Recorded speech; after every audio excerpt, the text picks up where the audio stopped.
Hello दोस्तों, कैसे हो आप लोग। आई होप सो आप सभी अच्छे होंगे, जबरदस्त होंगे और अपनी पढ़ाई को सुचारू रूप से कर रहे होंगे। तो पिछली वाली वीडियो के अंदर हमने मृदा यानी मिट्टी का बारे में पढ़ा था, ठीक है। तो देखो, मिट्टी के बारे में हमने कहाँ तक पढ़ लिया था और क्या पढ़ लिया था वो देख लेते हैं। देखो, जो भूमि है, भूमि के ऊपर वाली जो सतह होती है वो क्या होती है, मृदा होती है। वो क्या होती है, मृदा होती है। और इसका जो अध्ययन है, मृदा का अध्ययन क्या कहलाता है, पेडोलॉजी कहलाता है। क्या कहलाता है, पेडोलॉजी कहलाता है। इसमें 5 परतें पाई जाती है। कौन कौन सी 5 परतें होती है, होरिजोन ओ, होरिजोन ए, होरिजोन बी, होरिजोन सी और होरिजोन आर, ठीक है। देखो, होरिजोन ओ जो है वो क्या है, मृदा की यानी कि मिट्टी की जो ऊपर वाली सतह है, जहां से जो बीज वगैरह जो अंकुरित होते हैं, बीज वगैरह जो अंकुरित होते हैं वो किसके अंदर आती है, होरिजोन ओ के अंदर। वो किसके अंदर आती है, होरिजोन ओ के अंदर, ठीक है। उसके बाद में जो होरिजोन ए है, होरिजोन ए के अंदर जो छोटे पौधे होते हैं उनकी जड़ें कहां तक जाती है, होरिजोन ए परत तक, ठीक। उसके बाद में आता है होरिजोन बी। होरिजोन बी के अंदर जो बड़े पेड़ होते हैं यानी कि जो विशालकाय पेड़ होते हैं उनकी जो परत है वो कहां तक जाती है, होरिजोन ओ परत तक, ठीक है। मृदा की तीसरी जो परत है वो कौन सी है, होरिजोन बी है। और होरिजोन बी तक जो बड़े वृक्ष हैं उनकी जड़ें जाती है, ठीक है। समझ में आई बात। इसके बाद में देखना होरिजोन सी, होरिजोन सी। अब होरिजोन सी क्या है, ये जो मिट्टी में फसल होती है, फसल के लिए उपयोगी नहीं है क्योंकि यहाँ तक कोई भी जड़ें जाती नहीं है और इसकी जो उर्वरक क्षमता है, होरिजोन सी जो है, होरिजोन सी की जो उर्वरक क्षमता है वो बहुत कम होती है। यानी कि यहाँ पे यदि कोई भी वृक्ष को लगाया जाए होरिजोन सी परत के अंदर, तो यहाँ पे क्या है, वो उपजाऊ नहीं है, वो उसको अंकुरित नहीं कर पाएगी, ठीक है। उसके बाद में आता है होरिजोन आर। होरिजोन आर के अंदर पत्थर पाए जाते हैं। जैसे कि अपन बोरिंग वगैरह की खुदाई करते हैं तो वो क्या है, उसमें पत्थर निकलते हैं, तो वो कौन सी परत होती है, होरिजोन आर। समझ में आएगा, होरिजोन आर। उसके बाद में हमने देखा था ICAR, Indian council for agriculture research, यानी कि भारतीय कृषि अनुसंधान केंद्र। जो भारतीय कृषि अनुसंधान केंद्र है उसके हिसाब से जो मिट्टी है वो कितने प्रकार की होती है, 8 प्रकार की होती है। कौन कौन सी, जलोढ़ मिट्टी, काली मिट्टी, लेटेराइट मिट्टी, लाल मिट्टी और पर्वतीय मिट्टी, मरुस्थलीय मिट्टी और दलदली मिट्टी और लवणीय मिट्टी। समझ में आएगा। ये 8 प्रकार की जो मिट्टियां है वो किसके अनुसार है, ICAR, Indian council for agriculture research के अनुसार, ठीक है। यानी कि भारतीय कृषि अनुसंधान केंद्र के अनुसार मिट्टी के कितने प्रकार है, 8 प्रकार है। कौन कौन से, जलोढ़ मिट्टी, काली मिट्टी, लाल मिट्टी, लेटेराइट मिट्टी, पर्वतीय मिट्टी, मरुस्थलीय मिट्टी, दलदली मिट्टी और लवणीय मिट्टी। समझ में आई बात। अब जो कल हमने जो पढ़ा था वो क्या पढ़ लिया था, जलोढ़ मिट्टी। देखो, जलोढ़ मिट्टी के अन्य नाम कौन कौन से हैं, दोमट मिट्टी भी कहते हैं इसको और कछारी मिट्टी भी कहते हैं। दोमट मिट्टी भी कहते हैं और इसको कछारी मिट्टी भी कहते हैं, ठीक है। तो क्योंकि ये सर्वाधिक उर्वरकता वाली क्या है, मिट्टी है। उर्वरकता वाली क्या है, मिट्टी है।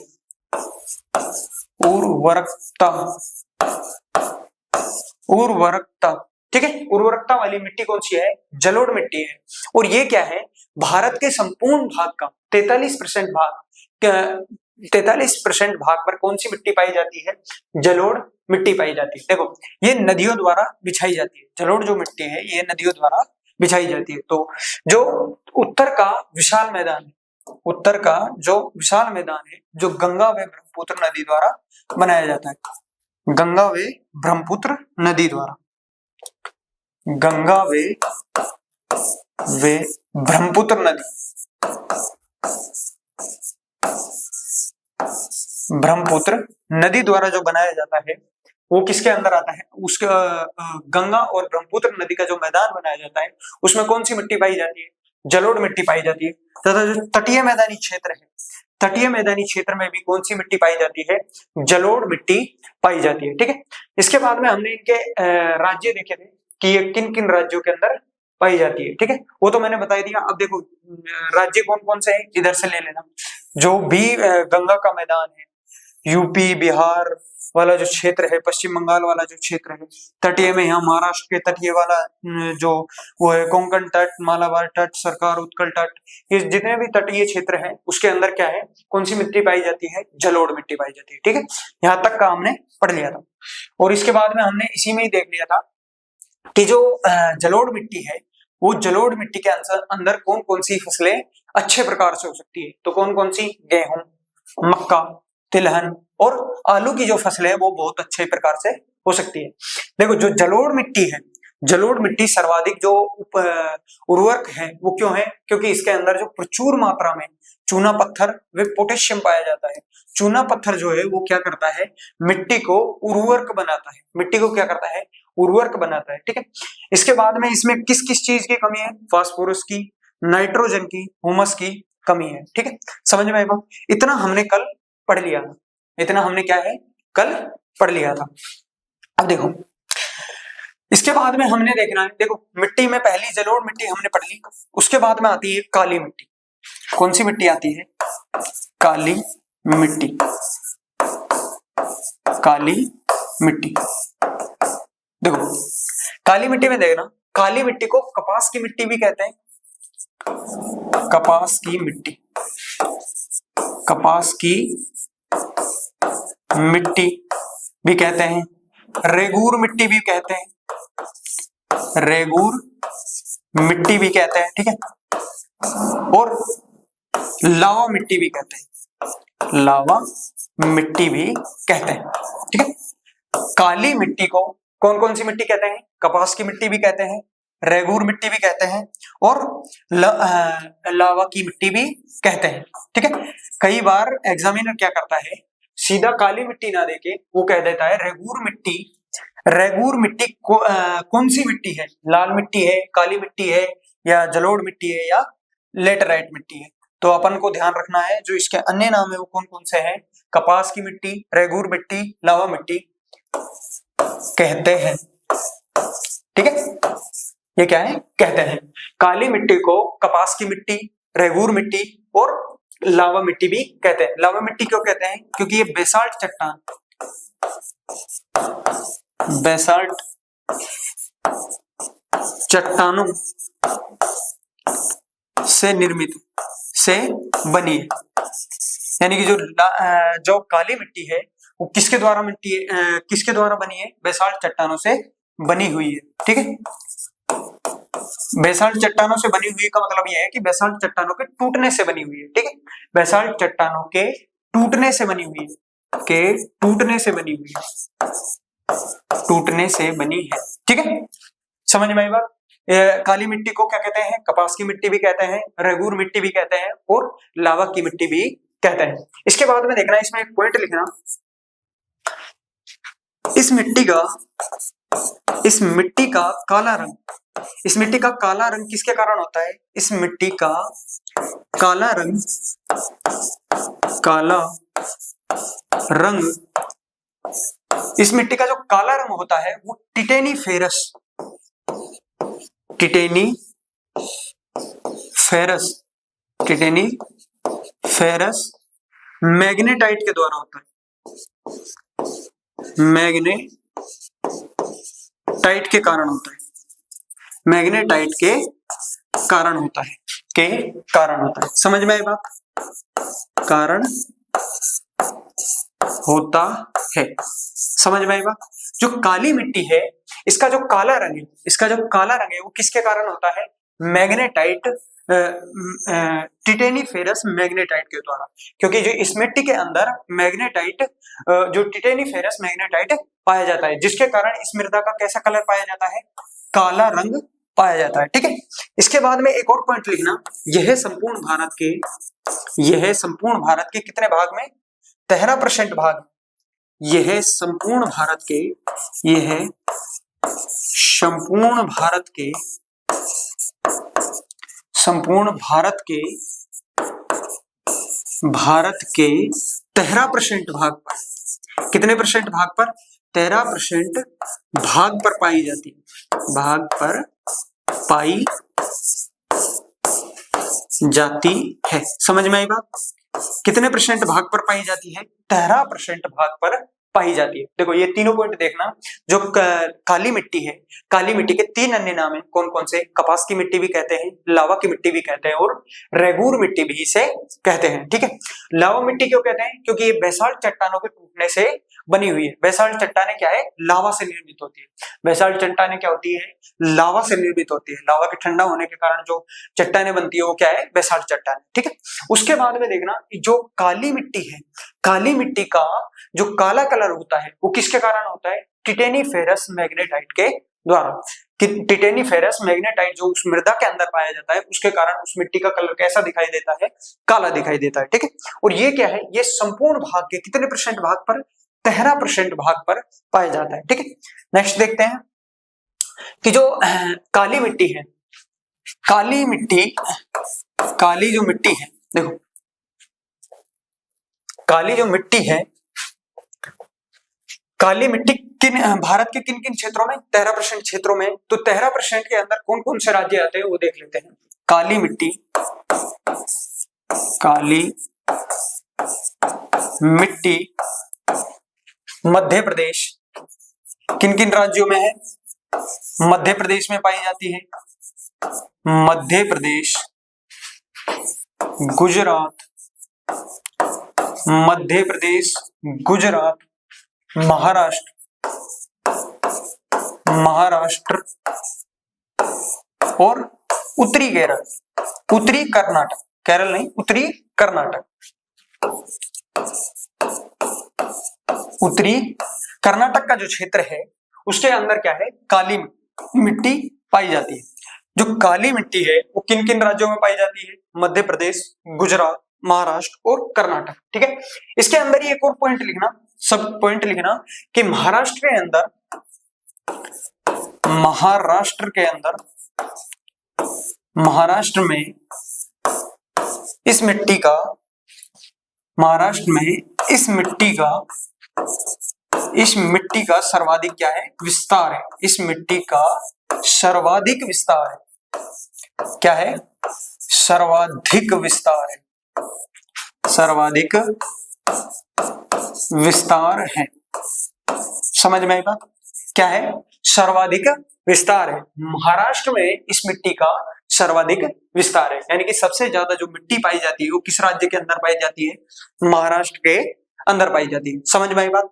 इसके बाद में एक लास्ट एक और पॉइंट लिखना कि जो काली मिट्टी है, काली मिट्टी के अंदर कौन कौन सी फसल होती है, यानी कि काली मिट्टी किन किन फसलों के लिए उपयोगी है।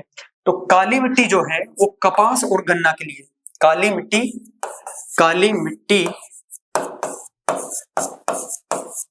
में कपास व गन्ना, कपास व गन्ना, गन्ने की फसल, गन्ने की फसल, कपास व गन्ने की फसल सर्वाधिक होती है। यानी कि जो सर्वाधिक, यानी कि जो अच्छी फसल जो होती है, यानी कि जो काली मिट्टी है वो किसके लिए सर्वाधिक उपयोगी है? गन्ना व कपास के लिए सर्वाधिक होती है। ठीक है, समझ में आई बात? होती है।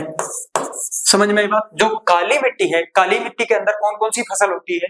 कपास की और गन्ना की, कपास व गन्ना की फसलें हैं वो काली मिट्टी में सर्वाधिक होती है। देखो जो काली मिट्टी है इसमें से अपने को 5-6 पॉइंट याद रखने। पहला पॉइंट ये है इनके अन्य नाम, अन्य नाम कौन कौन से हैं? कपास की मिट्टी, रेगूर मिट्टी और काली मिट्टी। ठीक है, और इसका जो काला रंग होता है वो किसके द्वारा होता है? टिटेनीफेरस मैग्नेटाइट के द्वारा, टिटेनीफेरस मैग्नेटाइट के द्वारा। और ये कुल भारत के कितने % भाग में है? 13% भाग में। और किन किन राज्यों में है? मध्य प्रदेश, गुजरात, महाराष्ट्र और उत्तरी कर्नाटक, उत्तरी कर्नाटक के अंदर। तो जो सर्वाधिक जो ये मृदा है वो किस राज्य में है? महाराष्ट्र के अंदर। सर्वाधिक किस राज्य के अंदर काली मिट्टी पाई जाती है? महाराष्ट्र के अंदर पाई जाती है। ठीक है, और इसके अंदर कौन कौन सी फसलें होती हैं? कपास व गन्ना की फसल। ठीक है, समझ में आई बात? अब इसके बाद में देखना लाल मिट्टी, इसके बाद में देखना लाल मिट्टी। लाल मिट्टी, ठीक है, लाल मिट्टी। देखो लाल मिट्टी का जो लाल कलर होता है वो किसके कारण होता है? लाल मिट्टी का जो लाल कलर होता है वो फेरिक ऑक्साइड के द्वारा होता है। किसके कारण होता है? तो लिखना लाल मिट्टी का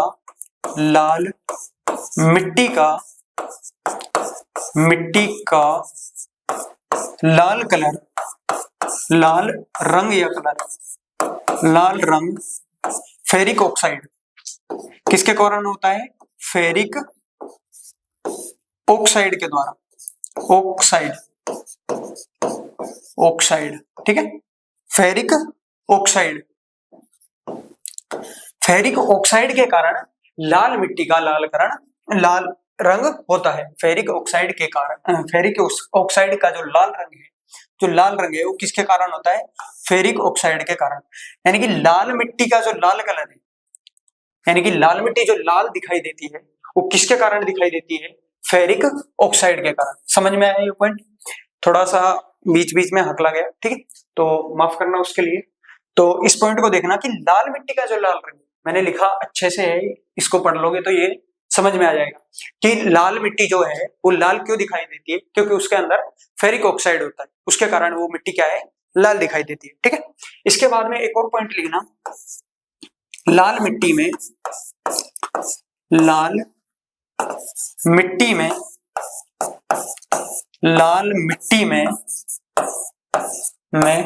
लोहा व सिलिका पाया जाता है। लोहा व सिलिका की प्रचुर मात्रा पाई जाती है। प्रचुर मात्रा का मतलब है अधिकता में। लोहा व सिलिका की प्रचुर मात्रा पाई जाती है। प्रचुर मात्रा पाई जाती है, मात्रा पाई जाती है, ठीक है। समझ में आई बात कि लाल मिट्टी के अंदर किस किस की अधिकता होती है? लोहा की व सिलिका की प्रचुर मात्रा पाई जाती है। समझ में आई बात? इसके बाद में देखना एक और पॉइंट कि जो लाल मिट्टी है, लाल मिट्टी संपूर्ण भारत के 18% भाग, लाल मिट्टी जो है वो संपूर्ण भारत के कितने भाग में? 18% भाग में पाई जाती है। लाल मिट्टी संपूर्ण भारत के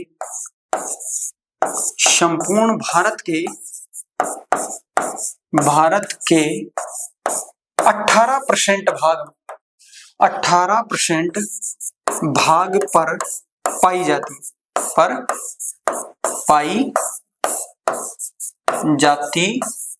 है। तो 18% भाग में कौन कौन से राज्य आते हैं? देखो राज्य देखना, तमिलनाडु,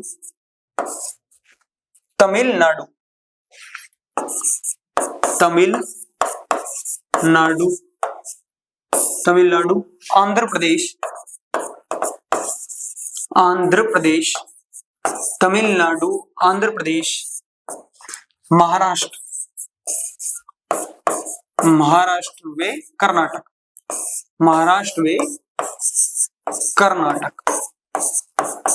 महाराष्ट्र में कर्नाटक के अंदर। यानी कि जो लाल मिट्टी है वो किन किन राज्यों में है? तमिलनाडु में है, आंध्र प्रदेश में है, महाराष्ट्र व कर्नाटक में है। और जो सर्वाधिक जो है वो किसके अंदर है? तमिलनाडु के अंदर। जो सर्वाधिक है वो कहां पे है? तमिलनाडु में। सर्वाधिक जो विस्तार है, यानी कि सर्वाधिक जो मिट्टी पाई जाती है वो किसके अंदर पाई जाती है? तमिलनाडु के अंदर। सर्वाधिक से याद रखना, सर्वाधिक पाई जाती है।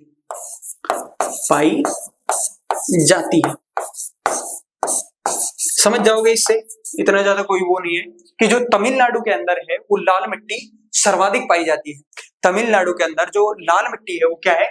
सर्वाधिक पाई जाती है, ठीक है। समझ में आया बात? देखो ये तीनों पॉइंट देख लेते हैं। जो लाल मिट्टी है उसका लाल रंग किसके द्वारा होता है? फेरिक ऑक्साइड के कारण।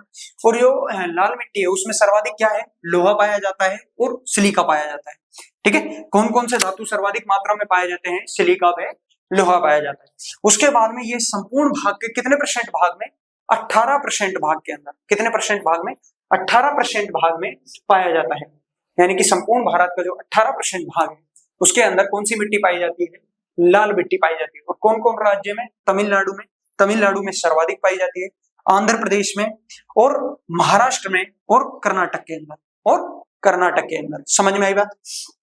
उसके बाद में देखना जो लाल मिट्टी है, लाल मिट्टी क्या है, लाल मिट्टी किस जो लाल मिट्टी है वो किस किस फसल के लिए उपयोगी है।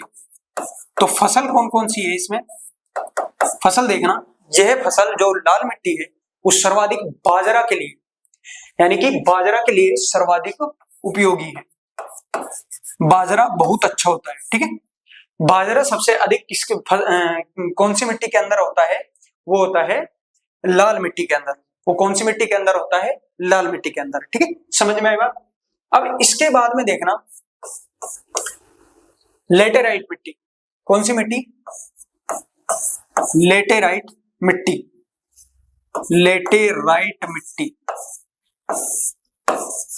लेटेराइट मिट्टी, ठीक है, लेटेराइट मिट्टी, समझ में आएगा, लेटेराइट मिट्टी। अब देखो जो लेटेराइट मिट्टी है इसको क्या है, मखमली मिट्टी भी कहते हैं। इसे क्या कहते हैं, मखमली मिट्टी, मखमली मिट्टी, इसे क्या कहते हैं, मखमली मिट्टी भी कहते हैं, मखमली मिट्टी भी कहते हैं, समझ में आई बात। इसका अन्य नाम क्या है, मखमली मिट्टी, लेटेराइट मिट्टी को मखमली मिट्टी भी कहते हैं, समझ में आई बात। इसके बाद में देखना यह मिट्टी भी जो लेटेराइट मिट्टी है, लेटेराइट मिट्टी का भी जो रंग है वो कैसा होता है, लाल होता है। इस मिट्टी का कलर भी, इस मिट्टी का कलर भी, इस मिट्टी का कलर भी कैसा होता है, मिट्टी का रंग भी कैसा होता है, लाल होता है, रंग भी लाल होता है, लाल होता है। और क्यों होता है, फेरिक ऑक्साइड यानी कि लोह ऑक्साइड के कारण ही होता है। देखो फेरिक ऑक्साइड एक स्पेशल है, लोह ऑक्साइड के अंदर लोह के तत्व और भी ज्यादा बढ़ जाते हैं, ठीक। तो लाल जो रंग होता है वो किसके कारण होता है, लोह ऑक्साइड के कारण। अरे भाई चल जा यार, अरे लोह ऑक्साइड किसके कारण होता है, लोह ऑक्साइड के कारण। यानी कि जो लेटेराइट मिट्टी है, लेटेराइट मिट्टी का जो लाल कलर होता है वो किसके कारण होता है, लोह ऑक्साइड के कारण होता है। इसके बाद में देखना जो लेटेराइट मिट्टी है, लेटेराइट मिट्टी के अंदर एल्यूमिनियम और लोह ऑक्साइड की क्या होती है, अधिकता होती है। यानी कि जो सर्वाधिक तत्व इस मिट्टी के अंदर पाए जाते हैं वो कौन कौन से हैं, एल्यूमिनियम, एल्यूमिनियम, एल्यूमिनियम वे लोह ऑक्साइड, वे लोह ऑक्साइड की अधिकता होती है, वे लोह ऑक्साइड की प्रचुर मात्रा पाई जाती है, कि प्रचुर मात्रा पाई जाती है। प्रचुर मात्रा यानी कि जो लेटेराइट मिट्टी है उसके अंदर क्या है, एल्यूमिनियम और लोह ऑक्साइड की मात्रा जो है अधिक है, पाई जाती है, ठीक है, समझ में आई बात, समझ में आई बात। जो लेटेराइट मिट्टी है, लेटेराइट मिट्टी को कौन सी मिट्टी कहते हैं, मखमली मिट्टी भी कहते हैं। और ये भी कैसे कलर की होती है, लाल रंग की होती है। लाल रंग की क्यों होती है, क्योंकि इसके अंदर भी लोह ऑक्साइड पाए जाते हैं, ठीक है। और इसके अंदर जो तत्व है वो कौन कौन से तत्व की अधिकता पाई जाती है, एल्यूमिनियम व लोह ऑक्साइड की अधिकता पाई जाती है, समझ में आई बात। अब इसके बाद में देखना जो लेटेराइट मिट्टी है वो किन किन राज्यों के अंदर पाई जाती है। देखो जो ये लेटेराइट मिट्टी है, ये लेटेराइट मिट्टी देखो ये तमिलनाडु के अंदर पाई जाती है, केरल के अंदर भी पाई जाती है, आंध्र प्रदेश में भी पाई जाती है, महाराष्ट्र में भी पाई जाती है और कर्नाटक के अंदर भी पाई जाती है। लेकिन उसके अलावा ये उड़ीसा, मेघालय और असम वाले जो राज्य हैं, असम जो वाले जो राज्य हैं उसके अंदर भी लेटेराइट मिट्टी पाई जाती है, समझ में आई बात। यानी कि केरल और कर्नाटक, महाराष्ट्र, आंध्र प्रदेश और तमिलनाडु, नहीं आंध्र प्रदेश नहीं, तमिलनाडु, महाराष्ट्र, कर्नाटक और केरल, कर्नाटक व केरल, उड़ीसा, उड़ीसा और मेघालय और असम के अंदर जो मिट्टी पाई जाती है वो कौन सी है? लेटेराइट मिट्टी है। ठीक है, अब देखो जो लेटेराइट मिट्टी किन किन राज्यों में, देखो केरल में, ठीक है, तमिलनाडु में, ठीक है, कर्नाटक में, ठीक है, और महाराष्ट्र में, कर्नाटक में, महाराष्ट्र में। उसके बाद में जो ऊपर वाले कौन कौन से? उड़ीसा या उड़ीसा और मेघालय वे असम राज्य, ठीक है, समझ में आई बात? केरल राज्य, तमिलनाडु राज्य, कर्नाटक राज्य, महाराष्ट्र, उड़ीसा, मेघालय और असम के अंदर कौन सी मृदा पाई जाती है? लेटेराइट मिट्टी पाई जाती है। कौन सी मिट्टी पाई जाती है? लेटेराइट मिट्टी पाई जाती है। लेकिन जो सर्वाधिक किस राज्य में पाई जाती है? केरल राज्य के अंदर लेटेराइट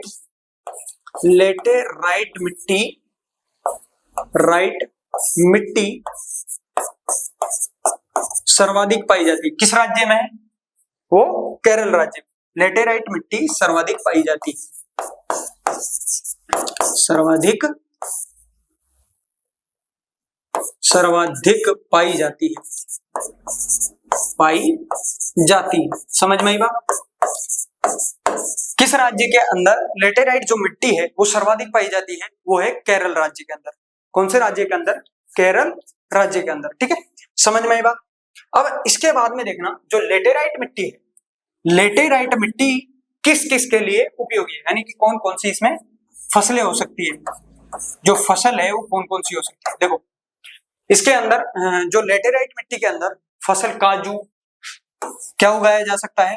काजू उगाया जा सकता है। ठीक है, मसाले उगाए जा सकते हैं, मसाले, ठीक है, काजू, मसाले, और भाई कॉफी की जो फसल है वो की जा सकती है। ठीक है, कॉफी और इलायची,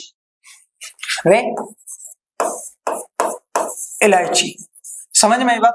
जो लेटेराइट मिट्टी है, लेटेराइट मिट्टी के अंदर काजू, मसालों में कुछ भी आ सकता है, मिर्च वगैरह हुई और कुछ भी, मिर्च हो गई, धनिया हो गया, जो भी कुछ है वो मसाले वगैरह बनाए जा सकते हैं। कॉफी और इलायची भी यहाँ पे क्या है? बनाई जा सकती है। ठीक है, अब इसके बाद में एक बार लेटेराइट मिट्टी को देख लेते हैं। देखो लेटेराइट मिट्टी में अपने को कुछ भी नहीं याद करना, पहला तो इसका अन्य नाम मखमली मिट्टी भी कहते हैं। देखो अन्य नाम जरूर याद रखना, क्योंकि एग्जामिनर क्या करता है, अब क्वेश्चन को घुमाने के लिए वो उसमें अन्य नाम को दे देता है। ठीक है, तो इसको मखमली मिट्टी भी कहते हैं। ये भी कैसे कलर की होती है? इसका जो रंग है वो कैसा होता है? लाल रंग होता है। क्यों होता है? क्योंकि ये लौह ऑक्साइड के द्वारा, लौह ऑक्साइड की मात्रा जो है इस मिट्टी में सर्वाधिक पाई जाती है। ठीक है, और इसमें जो सर्वाधिकता है एल्यूमिनियम की और लौह ऑक्साइड की भी सर्वाधिक मात्रा पाई जाती है। ठीक है, उसके बाद में किन किन राज्यों में, देखो नीचे वाले कौन कौन से राज्य? जो तटवर्ती राज्य, केरल हो गया, तमिलनाडु हो गया, कर्नाटक हो गया, महाराष्ट्र हो गया। उसके बाद में ऊपर वाला जो मेघालय, असम और उड़ीसा, मेघालय, असम और उड़ीसा वाला जो राज्य है उसमें लेटेराइट मिट्टी पाई जाती है। और सर्वाधिक किस राज्य में पाई जाती है? केरल राज्य में। सर्वाधिक किस राज्य में पाई जाती है? केरल राज्य के अंदर पाई जाती है। ठीक है, उसके बाद में जो लेटेराइट मिट्टी है, लेटेराइट मिट्टी के अंदर जो फसल है कौन कौन सी उगाई जा सकती है, यानी कि क्या क्या चीज के लिए वो सर्वाधिक उपयोगी है। देखो इलायची अच्छी हो सकती है वहां पे, कॉफी अच्छी हो सकती है, मसाले वगैरह अच्छे प्रकार से वहां पे उपज दे सकते हैं, और जो काजू की फसल है वो भी वहां पे हो सकती है। ठीक है, अब अपन ने लेटेराइट मिट्टी भी पढ़ ली, लाल मिट्टी, काली मिट्टी भी पढ़ ली, और अब हम पढ़ने वाले हैं पर्वतीय मिट्टी। कौन सी मिट्टी? पर्वतीय मिट्टी। पर्वतीय मिट्टी। अब देखो जो पर्वतीय मिट्टी है, अब मैंने आपको जब हिमालय पढ़ाया था तो पर्वतीय मिट्टी नाम से ही हो रहा है कि जो पर्वतीय वाला क्षेत्र है, पर्वतों वाला जो क्षेत्र है उसके अंदर ये मिट्टी पाई जाती है। तो इसमें लिखना यह मिट्टी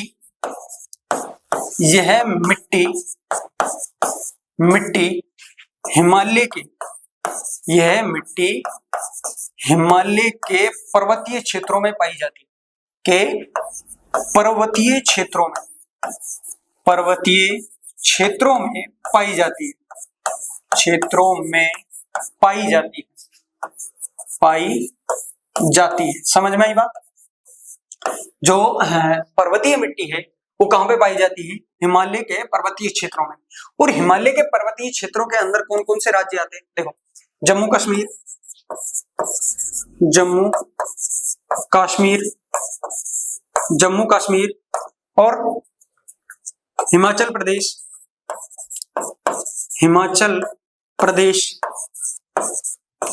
हिमाचल प्रदेश और उत्तराखंड, उत्तराखंड, उत्तराखंड। और कौन से राज्य आते हैं? देखो, जम्मू कश्मीर, हिमाचल प्रदेश, उत्तराखंड और अरुणाचल प्रदेश, अरुणाचल प्रदेश, अरुणाचल प्रदेश। और कौन से राज्य आते हैं? अरुणाचल प्रदेश और सिक्किम, सिक्किम। कौन से? सिक्किम। ठीक है, ये किसके अंदर आता है? पर्वतीय मिट्टी वाले क्षेत्र के अंदर। यानी कि जो पर्वतीय मिट्टी पाई जाती है वो कहां कहां पे पाई जाती है? जम्मू कश्मीर में, हिमाचल प्रदेश में, उत्तराखंड में, अरुणाचल प्रदेश में और सिक्किम के अंदर। ठीक है, समझ में ये बात? और जो पर्वतीय मिट्टी है ये किसके लिए सर्वाधिक होती है? यानी कि इसमें, इसके अंदर कौन कौन सी फसलें उपजाऊ बढ़िया देती है? देखो, इसके अंदर सेब, सेब की फसल है वो अच्छी होती है। ठीक है, नाशपाती, नाशपाती और चाय की जो फसलें, चाय। देखो, इसमें जो पर्वतीय क्षेत्र होने के कारण, जो पर्वतीय क्षेत्र होते हैं उसमें क्या है, सीढ़ी नुमा खेतों को तैयार करके वहां पे कौन सी फसल बोई जाती है? चाय की फसल बोई जाती है। ठीक है, तो जो पर्वतीय मिट्टी है उसके अंदर कौन कौन सी फसलें अच्छे प्रकार से हो सकती है? सेब की फसलें, चाय की फसलें और नाशपाती की फसलें। समझ में आई बात? तो पर्वतीय मिट्टी के अंदर अपने को यही याद रखना है, कौन कौन से राज्य? जम्मू कश्मीर, हिमाचल प्रदेश, उत्तराखंड, अरुणाचल प्रदेश और सिक्किम। और फसलें कौन कौन सी? सेब, नाशपाती, चाय। ठीक है, समझ में आई बात? अब इसके बाद में देखना, दूसरी मिट्टी है दलदली मिट्टी, दलदली मिट्टी, दलदली मिट्टी। समझ में आई बात? दलदली मिट्टी। देखो, दलदली मिट्टी क्या है? जो दलदली मिट्टी है उसका निर्माण कहां पे होता है? देखो, सर्वाधिक जल होने के कारण, यानी कि जिस भी क्षेत्र के अंदर सर्वाधिक वर्षा होती है और जो भी वहां की वनस्पति है उसके सड़ने के कारण जो एक ढीले नुमा मृदा बनती है वो क्या है? दलदली मिट्टी होती है। यानी कि जो दलदली मिट्टी का जो निर्माण होता है, यानी कि जो दलदली मिट्टी बनती है वो कहां पे बनती है? दलदली मिट्टी, दलदली मिट्टी सर्वाधिक वर्षा वाले क्षेत्र, मिट्टी सर्वाधिक वर्षा, मिट्टी सर्वाधिक वर्षा क्या है? दलदली मिट्टी सर्वाधिक वर्षा, सर्वाधिक वर्षा वे वनस्पति के सड़ने से, वे वनस्पति के सड़ने से, वनस्पति के सड़ने से बनती है, सड़ने से बनती है। ठीक है, समझ में आई बात? जो दलदली मिट्टी है वो क्या है? सर्वाधिक वर्षा वे वहां की जो वनस्पति है उसके सड़ने से जो मृदा बनती है वो कौन सी है? दलदलीय मिट्टी है। ठीक, और जो दलदलीय मिट्टी है वो क्या है? इस मिट्टी के अंदर हुमस बहुत ज्यादा होती है, यानी कि गर्माश जो होती है, हुमस क्या है? हुमस की सर्वाधिकता होती है। तो इसमें लिखना, इस मिट्टी में, इस मिट्टी में, इस मिट्टी में हुमस की, हुमस की अधिकता होती है, कि अधिकता, अधिकता होती है। समझ में आई बात? होती है। ठीक है, समझ में आई बात? यानी कि जो दलदली मिट्टी है उसके अंदर किसकी अधिकता होती है? हुमस की अधिकता होती है। और जो दलदली मिट्टी है वो किन किन राज्यों में होती है? देखो, यह केरल, एक केरल, उत्तराखंड, केरल, उत्तराखंड, केरल, उत्तराखंड व पश्चिम बंगाल, वे पश्चिम बंगाल के कुछ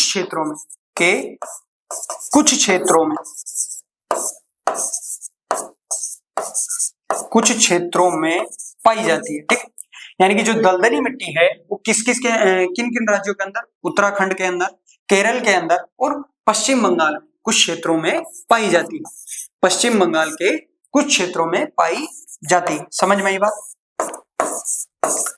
समझ में आई बात? इसके अंदर अपने को यही 3 बात याद रखनी है। कौन कौन सी? पहली तो ये मिट्टी जो है वो कैसे बनती है? अधिक वर्षा व वहां की वनस्पति के सड़ने के कारण दलदली मिट्टी का निर्माण होता है। ठीक है।